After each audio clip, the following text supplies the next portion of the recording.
Good morning. Good morning to everybody and welcome. It's good to see you. We have a very international panel. There are so many continents that are present here today.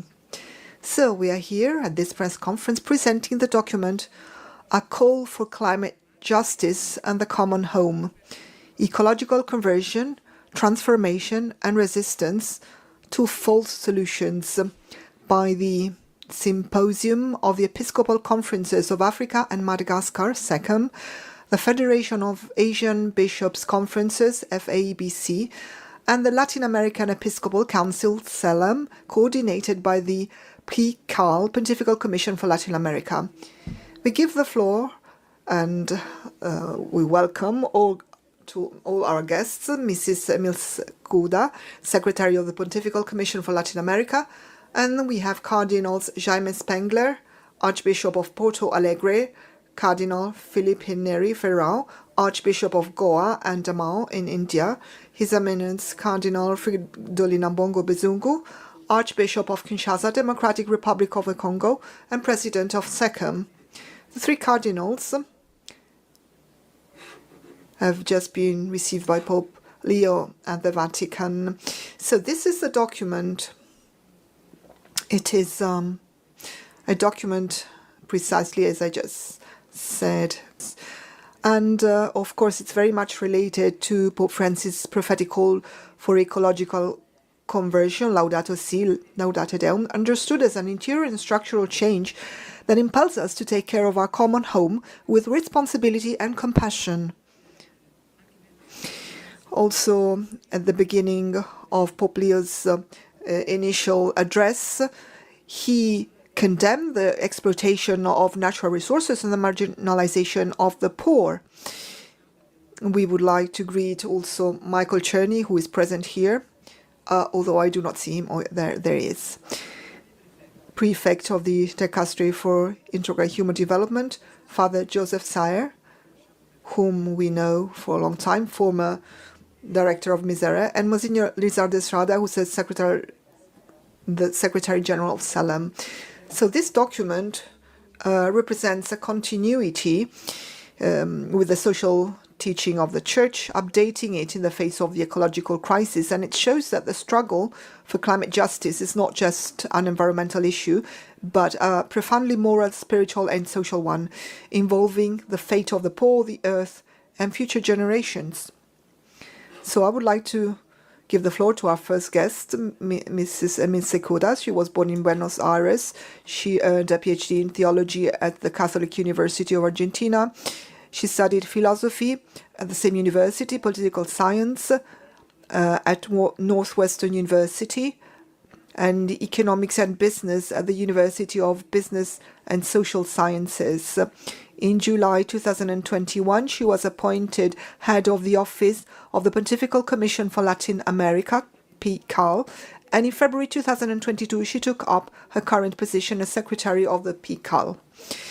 She is also a member of the Pontifical Academy of Social Sciences, the Pontifical Academy for Life, and a research professor at the Loyola University in Chicago.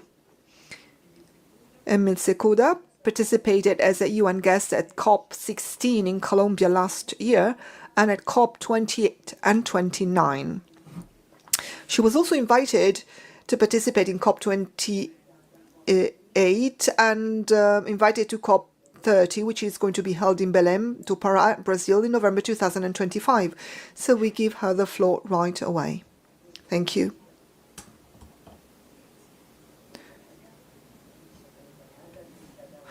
Thank you. I will be speaking in Spanish. We can all use our native tongues. So, as the three wise men, these three cardinals from the Episcopal Conferences of the Catholic Church in the Global South, following the Star of Bethlehem, guide us to Belém, and they bring us three gifts. These gifts are a renewed faith in God and a firm trust in humanity. So the certainty that we can change things. And we hear the cry for a new environmental justice as the highest form of charity. And also they offer us a certainty that hope does not disappoint. 6 months ago, in this very room, on 9 December 2024, CELAM, as the Latin American and Caribbean Church organized for the care of our common home, launched its campaign Life Hangs by a Thread in response to the deaths that have occurred as a result of the social and environmental disorders already announced in the encyclical Laudato Si, which was a warning. On that occasion, Cardinal Jaime Splenga of Brazil, Ferdinando Chomali of Chile, and Carlos Castillo of Peru were present, accompanied by Cardinal Michael Czerny to represent the Holy See. He is here with us today. He's president of the Dicastery for Promoting Integral Human Development, and he's always with us, accompanying us. And I was myself present as secretary of the Pontifical Commission for Latin America. This SECAM campaign, which is still ongoing, represents the silent and constant community work of a process of integral ecological conversion of individuals, communities, organizations, and institutions, not only religious ones, but also secular, with which we try to reach the hearts of believers and unbelievers alike, so that our peoples may have a good life in abundance, as our bishop said in Aparecida. The presentation of this document today, within the framework of COP30, is part of this process in which, starting from Latin America, community bridges have been built with the Episcopal Conferences of Africa and Asia. The PCAL is taking up this initiative in response to the request, the invitation made by Pope Francis on 27th June 2024, when he said that the CAL must build bridges of reconciliation, inclusion, and fraternity, bridges that allow us to walk together, and that this common journey is not a rhetorical expression merely, but an authentic pastoral experience. And this is what we are doing with this document. The particular churches of the Global South, aware that no one is saved alone, as our beloved Pope Francis taught us, have begun to build bridges as an expression of the Catholicity that constitutes them. The result of this community work is a joint document presented today to the Pope and the press as a preview of what will be presented in 5 months' time in Belém. It is a concrete example of this bridge-building practice, characteristic of the virtuous capacity for community organization that distinguishes the Catholic churches of the Global South in overcoming division, conflicts, space, and ideology. Pope Leo XIV, in his first address from the St. Peter's Basilica, said, "Peace, may peace be with you all." And he added that this is the peace of the risen Christ, a disarmed and disarming peace, humble and persevering. In this context of crisis and socio-environmental urgency, his first words further energized the churches of the Global South to dismantle denialist discourses and to take climate change seriously as a consequence of a system of production and consumption which has no ethical rules. Either we unite or we sink, Pope Francis used to say, and that is why we are here today, you journalists and us, because as Pope Leo said in his first address, and senior government officials and international organizations are now repeating, we are all in God's hands. Therefore, the Pope said, without fear, united, holding hands with God and with one another, let us move forward. We are disciples of Christ. Christ goes before us.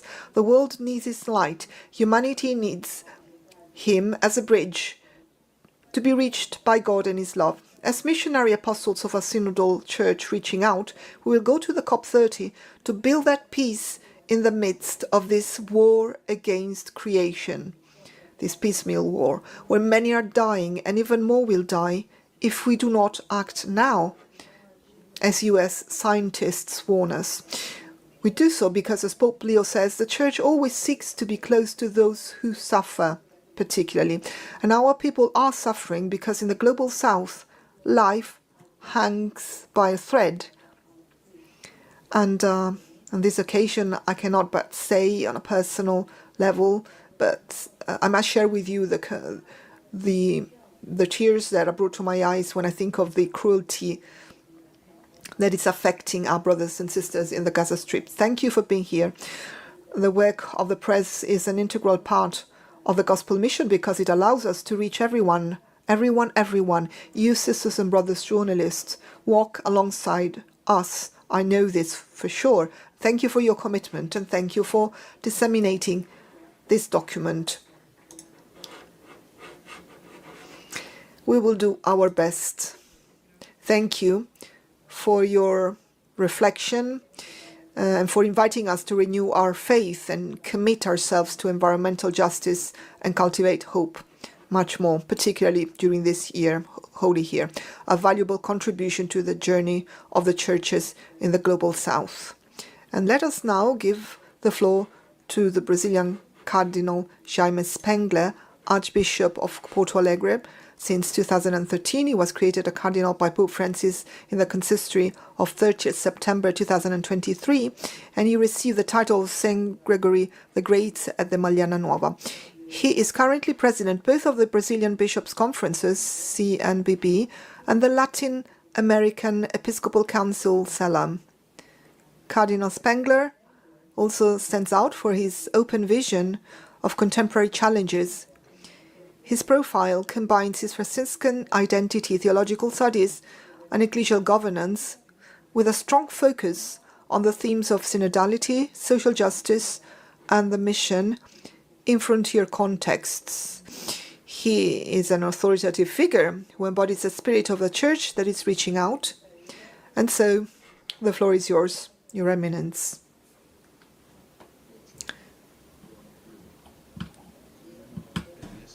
Good morning. I've been given the chance of speaking in Portuguese, so I thank everybody for this. But before anything else, I would like to highlight the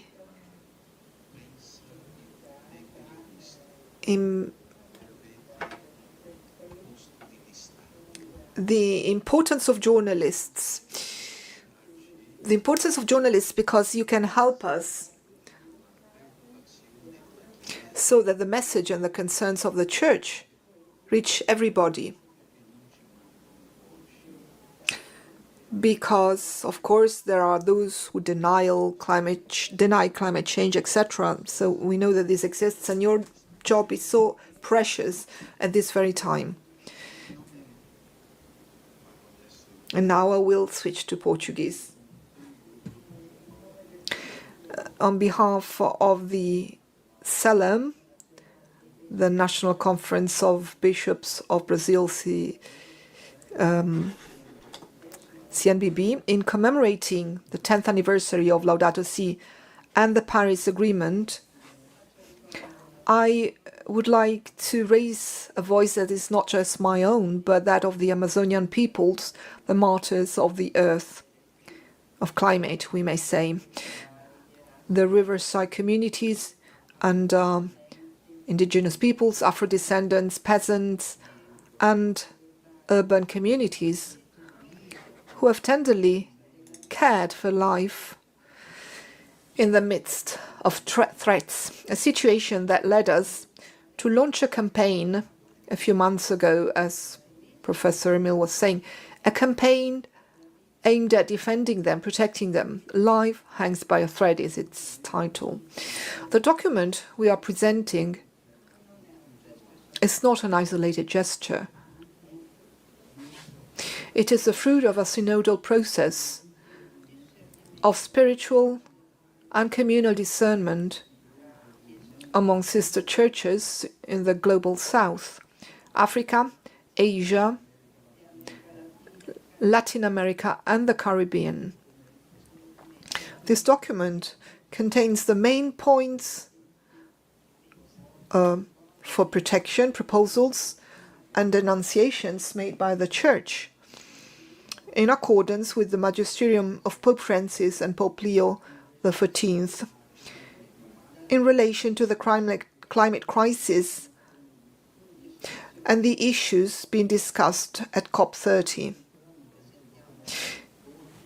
We present this document today.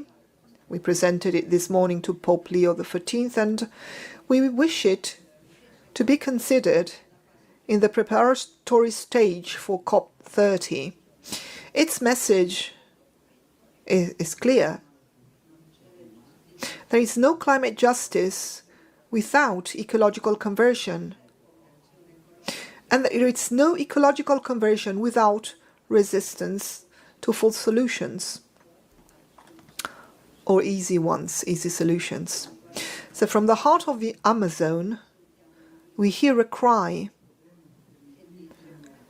that resounds. How can we allow a market without ethical regulations and rules decides the fate of the planet's most vital ecosystems? How can we accept that the climate solution is a business for the few and a sacrifice for indigenous people, Afro-descendants, and the local communities? We urgently need to become aware of the need for changes in the lifestyles of people, production and consumption, as we read in Laudato Si, and quick changes. Environmental problems have ethical and spiritual roots. So is my Portuguese okay? Your Eminence. Well, so environmental problems have ethical and spiritual roots, and we need to move from consumption to sacrifice, from greed to generosity, from waste to sharing.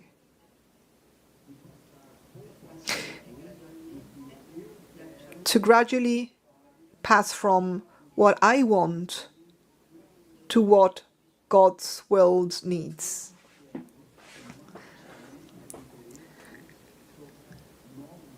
We denounce the masking of interests under names such as green capitalism, in inverted commas, and transition economy, again in inverted commas, which perpetuate extractivist and technocratic logics.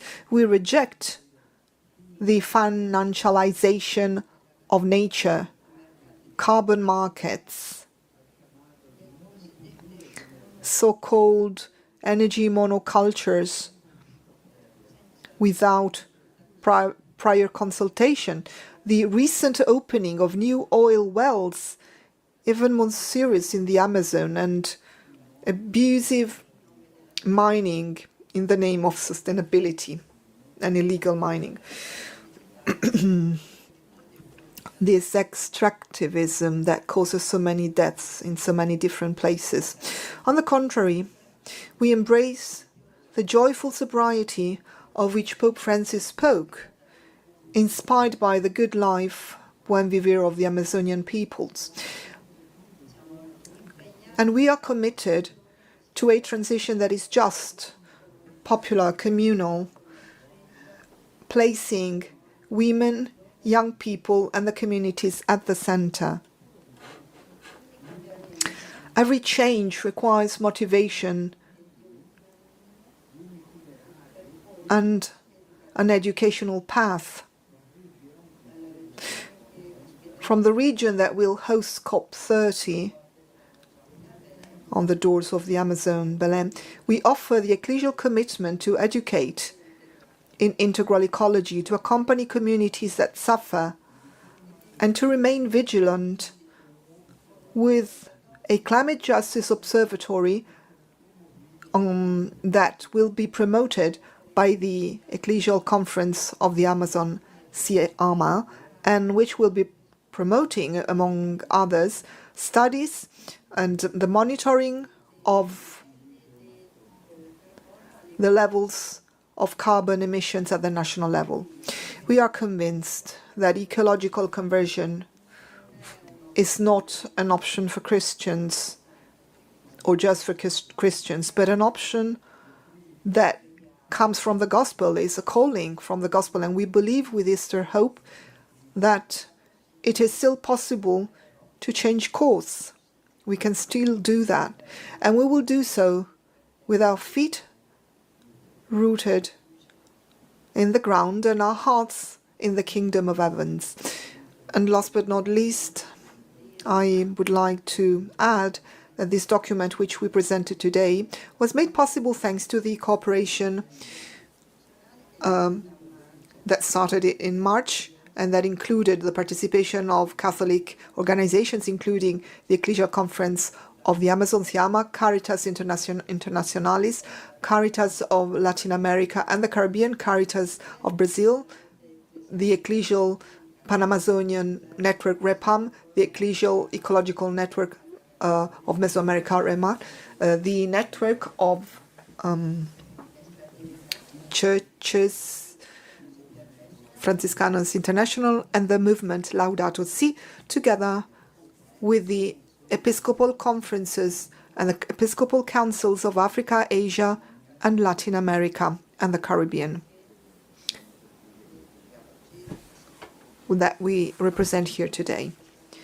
So this alliance that we have been creating some months ago was set up to promote a call for action, and it was very much appreciated in contexts outside the Catholic Church, as in the context of Christian Aid, ACT Alliance, and the Lutheran World Federation, and the World Council of Churches, among others. We are here today to express our gratitude and thanks to so many people and institutions that in many different ways have cooperated and continue to cooperate with this initiative, looking to COP30, which is close to us in time. Thank you very much for your attention. Thank you. Thank you very much for your profound and courageous words. This is a cry for hope and justice that challenges us all. As you said, there is no future without ecological conversion. So with gratitude and commitment, we welcome your appeal.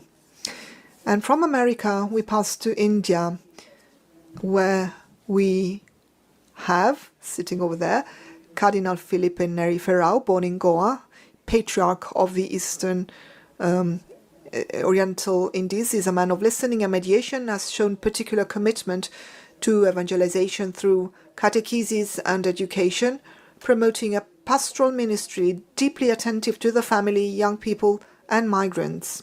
In 2022, Pope Francis created him cardinal, recognizing the value of his leadership, so sober and authoritative in a complex and pluralistic context, that of Asia. Since 2025, he has been president of the Federation of Asian Bishops' Conferences, FABC, a role in which he promotes a synodal church that is inclusive and attentive to interreligious dialogue. Cardinal Ferrao is today a reference point for a vision of church rooted in local spirituality, but at the same time universal, capable of combining tradition and mission, fidelity and innovation. So the floor is yours, Cardinal.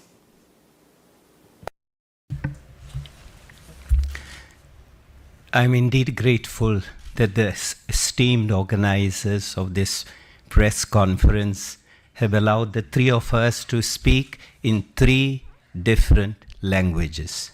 So I'm going to speak in English, though I come from a land which, like the land of my friend Cardinal Jaime Spengler, were Portuguese colonies. I have grown with Portuguese language, but diversity is the spice of life, so I will speak in English. My dear sisters and brothers in faith and in humanity, from Asia, a land of immense spiritual, cultural, and ecological diversity, we join the global clamor for a transformation that is not only technical, but ethical, prophetic, and profoundly human. Our message today is not diplomatic. It is eminently pastoral. It is a call to conscience in the face of a system that threatens to devour creation as if the planet were just another commodity. The document we present is the reflection of a collective discernment in synodal perspective and in communion with the churches of Africa and Latin America. It is not just a matter of changing policies. It is a matter of changing hearts. In Asia, millions of people are already living the devastating effects of climate change. Typhoons, forced migration, loss of islands, pollution of rivers. And meanwhile, false solutions are advancing.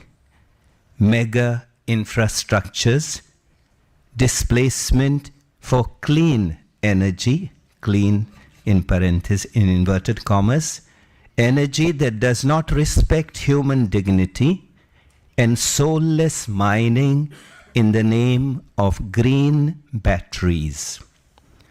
In the face of this, the Loss and Damage Fund must be urgently operationalized, and together with the Adaptation Fund that focuses on building climate resilience, the Loss and Damage Fund must guarantee priority access to affected communities. It is necessary that the most developed countries recognize and assume their social and ecological debt as the main historical perpetrators of the natural resource extraction and greenhouse gas emissions.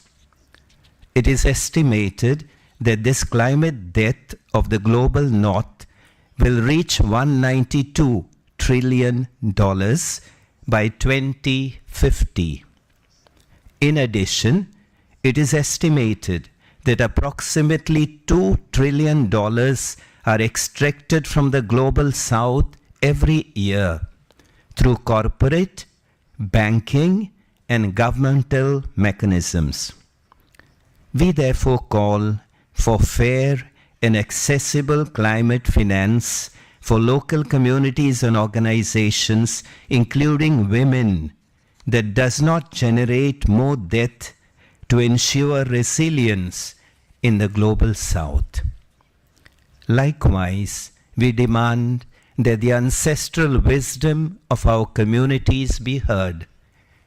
Stop the expansion of fossil fuels, expand clean, renewable energy solutions in consultation with men and women in local communities, especially decentralized solutions. Rich countries ought to recognize and pay their ecological debt without continuing to in-debt the global south. Likewise, as a church, beyond criticism, we want to promote alternatives, educational programs, new economic pathways based on degrowth, circular economies, ecological spirituality, protection policies, accompaniment of women and girls who are the most affected, and strengthening of interreligious networks for the defense of life. We want the forthcoming COP30 to be not just another event, but a moral turning point. And as Pope Leo XIV has said, we need love and unity to build a new world where peace reigns. May hope flourish among us like a tree of life. Thank you.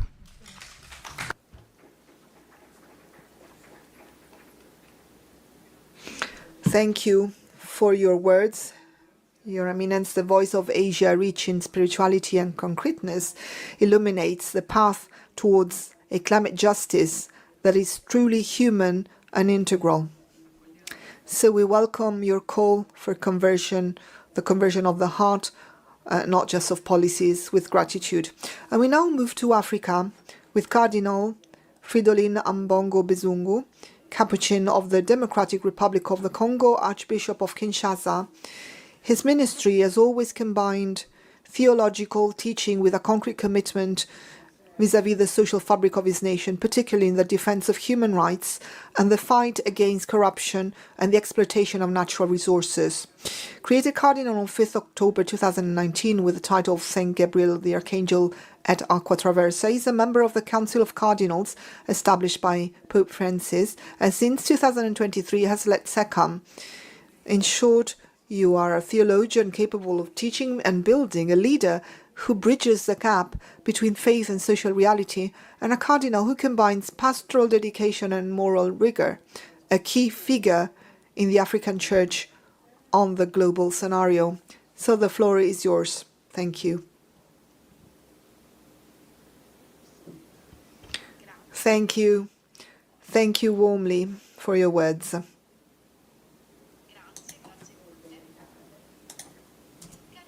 Dear friends, distinguished members of the press, it's always for me a great honor to address you in the certainty that what we say here is going to be proclaimed to the entire world, so that the entire world can hear us. I address you on behalf of the churches of the African continent. As we know, Africa is a land rich in biodiversity, minerals, even rare ones, and cultures. But this continent has been impoverished for centuries of extractivism, slavery, and exploitation. Africa is not a poor continent, as it is often defined, but it is rather a plundered continent. That is why this document, which we have the honor of presenting today, as a joint reflection and as a call to action in the run-up to COP30, is not just an analysis, but this document for us is a cry for dignity, so that the world comes back to this notion of the dignity of human beings. We, the pastors of the south of the world, demand climate justice as a human and spiritual right to be recognized as such. It is well known that with global warming, which in 2024 exceeded the pre-industrial level by 1.55 degrees Celsius, we are seeing the greenhouse effects affecting already 500 million people in the south of the world, and particularly so in Africa. The continent which pollutes less, but which is the continent that is more direly affected by the negative impact of global warming. So it is urgent to take action to avoid irreversible impacts on the climate and on natural systems. The systems of this planet. We therefore demand an economy that is not based on sacrificing African peoples to enrich others. We do not need to impoverish some peoples to enrich others. How can we accept that in the name of the energy transition, because this is the fashionable word, entire communities are being wiped out in the search for strategic minerals such as lithium, cobalt, nickel, or to grow colza, or to extract other minerals. How can we tolerate carbon markets how can we tolerate that carbon markets turn our forests into financial assets while our communities are deprived of even drinking water? So this race to grabbing strategic minerals in Africa particularly is at the origin of the proliferation of armed groups. And recently you might have heard about the solution proposed by Trump to the Democratic Republic of the Congo into Rwanda. You are at war and the cause of this war is the minerals. Me, the great Trump, comes over, I reconcile you, and you give me the rare minerals or strategic minerals. So he has attempted this solution in the Ukraine too, and it didn't work. But in our part of the world, everybody is afraid of Trump, and so everybody is running. Well, we say with this document, enough is enough. Enough with false solutions, enough of decisions taken without listening to those who live on the front line of climate collapse. We propose a transformation that places at its center the care for life, the sovereignty of indigenous and rural peoples over their territories, and the active defense of the rights of women, of climate migrants, and of the future generations. The document we have signed and shared with Pope Leo today outlines in 10 points the commitments and responsibilities of the world's powerful and present 10 specific requests, demands, with calls for action, including a series of efforts undertaken by the Catholic Church herself.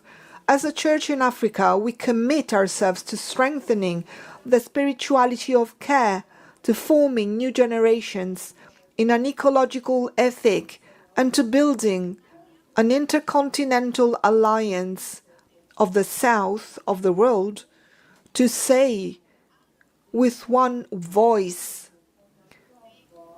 the time of indifference is over. We must wake up.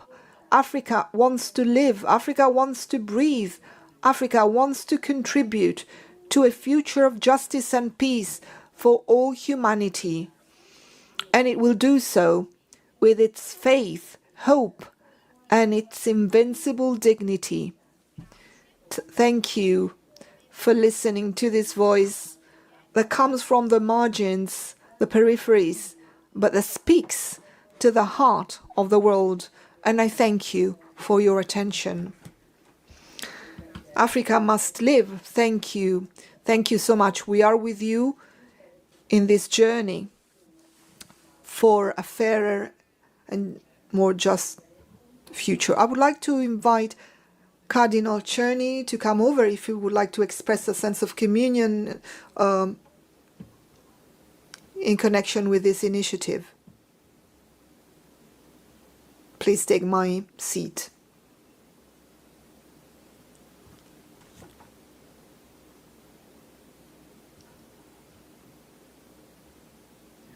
And dear colleagues, journalists, let me repeat the original greeting and thanks to you for your mission and ministry in support of the Church's evangelization in all areas of life.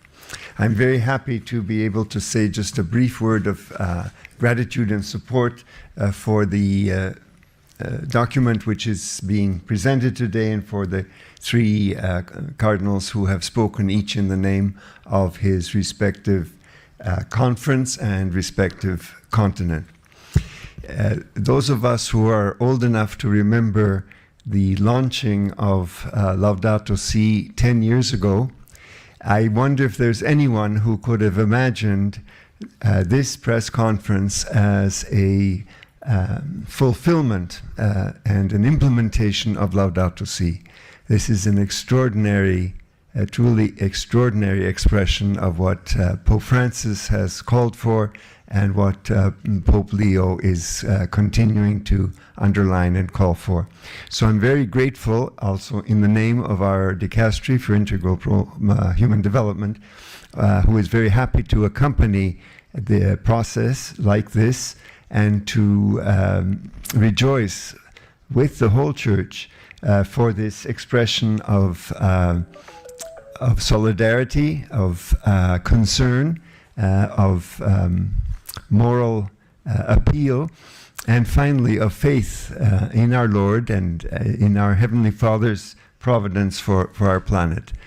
God gave us this world to take care of, and He expects us to care for it.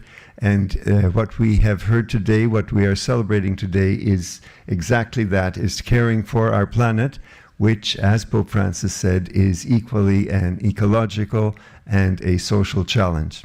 So thank you very much for what you offer to us, to the whole Church, and may God bless this initiative, and may God bless your contribution to COP30. Thank you.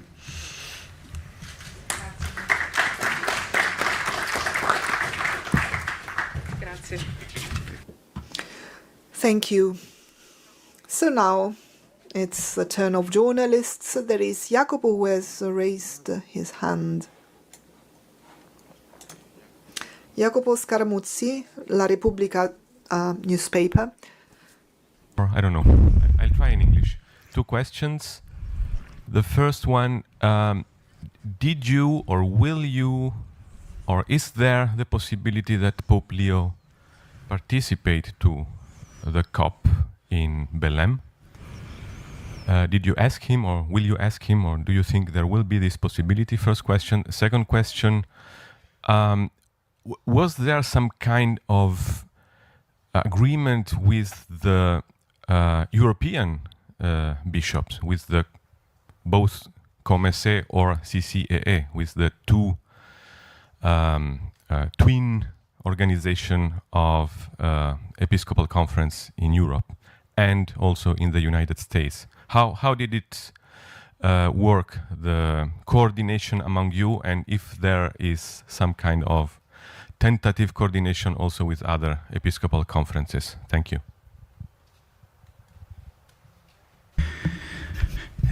Rispondo la prima. I will answer the first question, and then perhaps Cardinal Ambogo Felipe may answer the other, concerning the possibility that the Pope may be present at COP30. After the conclave, we, members of CELAM, we went to visit the Pope, and we suggested his participation in COP30. Suggested why? Well, because we had no authority to make an invitation of this kind. It's true that the Brazilian government has made an official invitation, has issued an official invitation, and this invitation has been received by the Pope. Today, in the audience in which we participated, we addressed this topic, and he left this matter open because we have the Jubilee agenda, and in the month of November, he will have to go to Nicaea for the celebration of the 1700th anniversary of the Council of Nicaea. So we shall see. We shall see what the Spirit is going to tell his heart. And his closest assistants here in Rome as Cardinal Czerny. Sorry. This is what I can answer to your first question. As far as the second question is concerned, this journey of these 3 continental federations started in August last year, 2024. And in fact, the initiative was taken by our friend Monsignor Joseph Sayer. He has been the architect of bringing together the office bearers of these three continental federations, SECAM, Africa, CELAM, Latin America, and FABC. We had a meeting last August for 2 days in Luxembourg. It was in the context also of the synodal journey. So Cardinal Hollerich, who was the sort of relator, I think, of the synodal journey, Cardinal Mario Grech was there. We had the opportunity of spending 2 days together. The first day was to reflect on problems internal to the church, challenges that the church is facing from within. And the second day was dedicated for COP30. And in fact, there were 2 experts from Germany who came to explain to us, because we are not, non siamo periti. They explained to us the urgency of finding solutions to this economical crisis, and from that we started the journey, and especially the efforts to prepare this common document.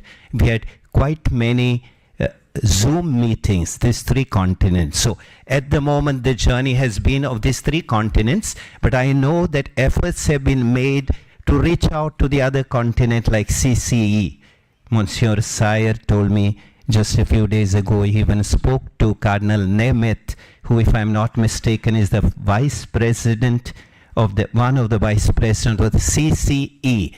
So we are trying to spread our tentacles also to the other continental federations and groupings. But at the moment, the journey has been of these 3 continents of the global south.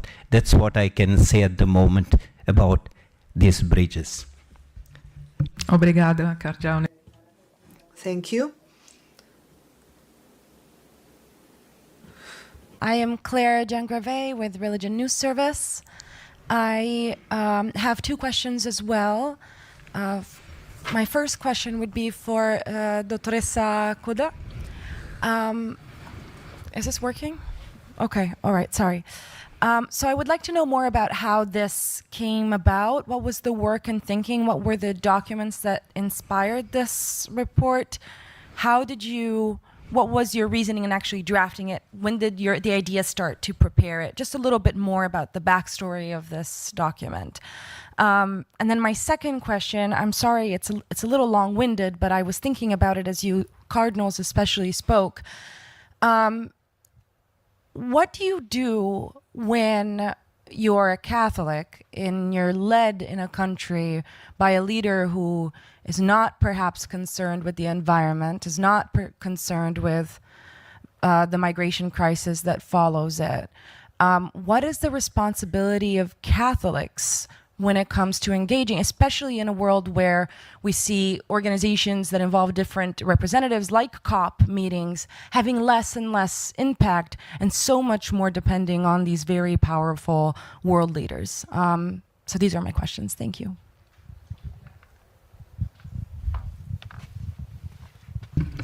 Well, thank you so much for your questions. I am looking for some 3 words that I put here in my presentation.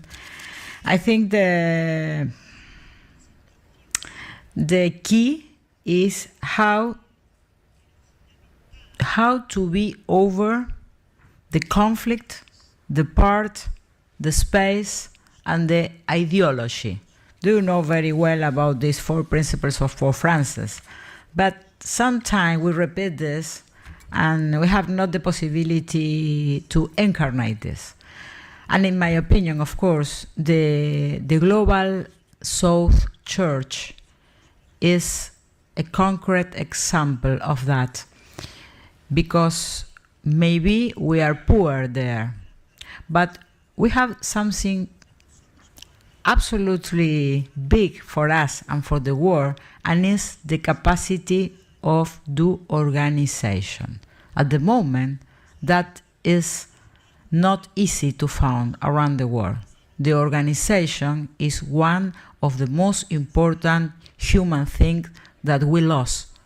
And this crisis, ecological and social, is a consequence about because we are not able to organize to ourselves. This is an example, 3 cardinals that represent a big organization in each continent. Of course, they are reading here a document, short page, but in each continent we have a big organization. Cardinal Spergler named all the organization who was working in this, but it's important that organization is communication, and we have a big network in each continent, and now we have a more big network between the 3 continents. I think that is the key to understand why we are here presenting this document. Thank you, Emilce. Who is, yes.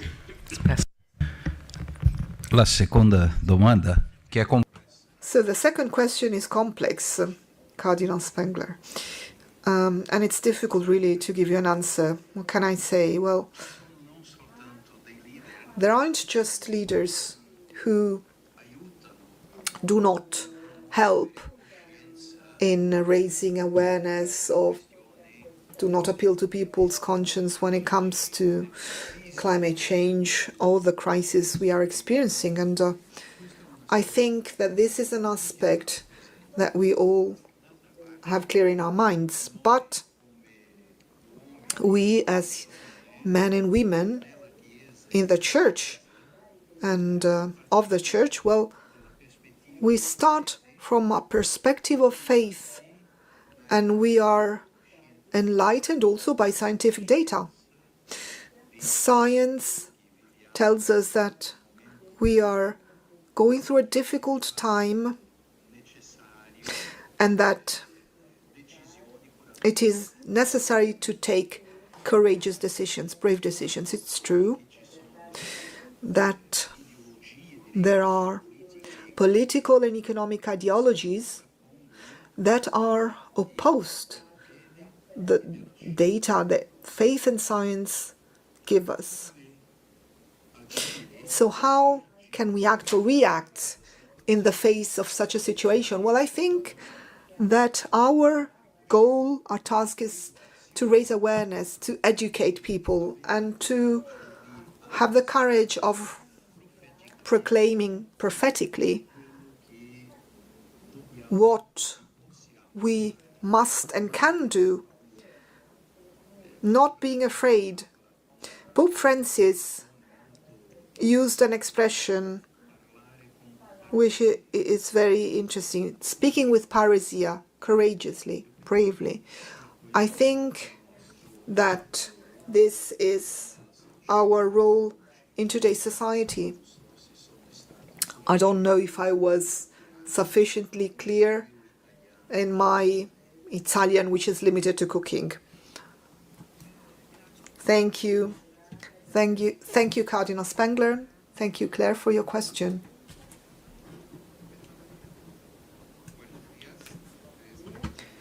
Good morning.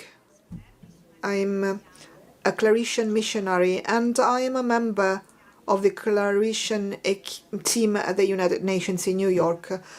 And I think it's really interesting to look at this document as a strategic plan in connection with COP30. And I was wondering if you have ever considered the other great event which is going to take place in November, the second summit for social development to be held in Doha. And I think that the 10 commitments on the Copenhagen commitments for social development need to integrate the element of climate justice. I think we should launch this appeal altogether so that it may be included in the Doha meeting. Have you thought about sending a team to participate in this summit? Thank you for your question. And I can answer with something I often say, which is, as a church, We must recognize all Catholic institutions, not just the clergy, and these realities are always present. Economists, sociologists, theologians, they represent the voice of the Church. In this case, having three cardinals who represent the south of the world is a very symbolic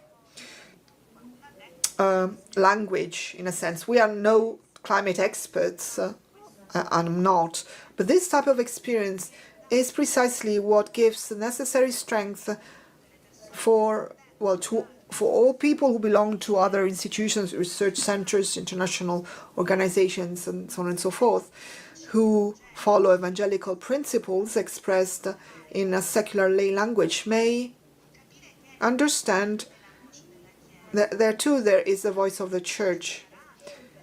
Undoubtedly, there are going to be Catholics from all continents, just as they're going to be present at the COP30. So, and also at the climate summit of September, this voice is going to be represented.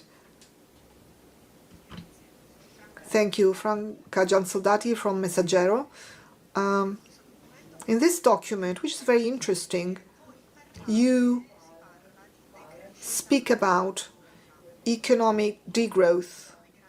One of the great world problems today is how to keep the economy and ecology together, also to reduce CO2 levels without, of course, causing great employment crisis or financial ones, which may lead to great social crisis in the industrialized Western world. In connection with economic degrowth, what do you mean exactly? Can you explain, please, what you mean?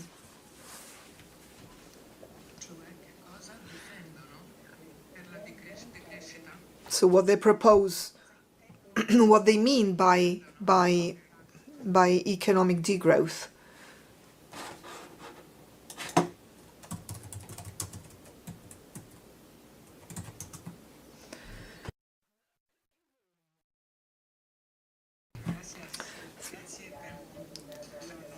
Thank you.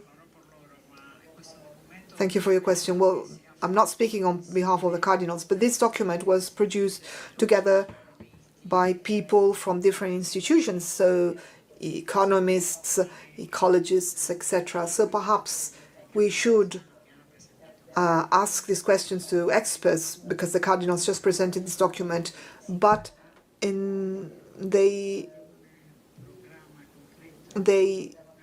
did not speak about a concrete agenda, but rather about our conversion. And the cardinal was very clear when he said, we are not here as politicians or economists, we are here as pastors. And a pastor is somebody who, of course, speaks about the heart, or to the heart, and to an ecological conversion. We must address ourselves to all the other Catholics who have helped producing this document. Of course, there are many other documents in the Catholic Church, and there we can find more information, more details about specific aspects, such as those that you referred to in your question. I'm not an economist, but if I've understood your question, what I can say is that the first world, let's say, if the industrialized world is not capable of giving something up, we are not going anywhere. And so the time has come for a conversion, and there is a price to pay. So either we have the courage of making courageous, well, euphemistically, courageous decisions, brave decisions, or else I don't know what the future of the next generations may be.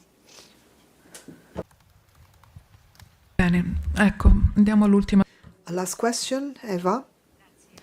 Thank you, Eva Fernandez, Spain. Since your eminences had the opportunity of speaking with the Pope about this document this morning, I would like to know what you think the Pope thinks about environmental issues, and if Dr. Emil Sekuda, if she spoke with the Pope about this topic, we would like to know more. So what is the Pope's feeling in connection with this theme?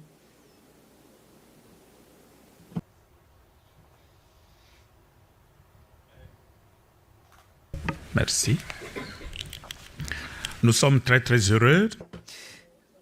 We are very happy to have participated in this audience with the Pope.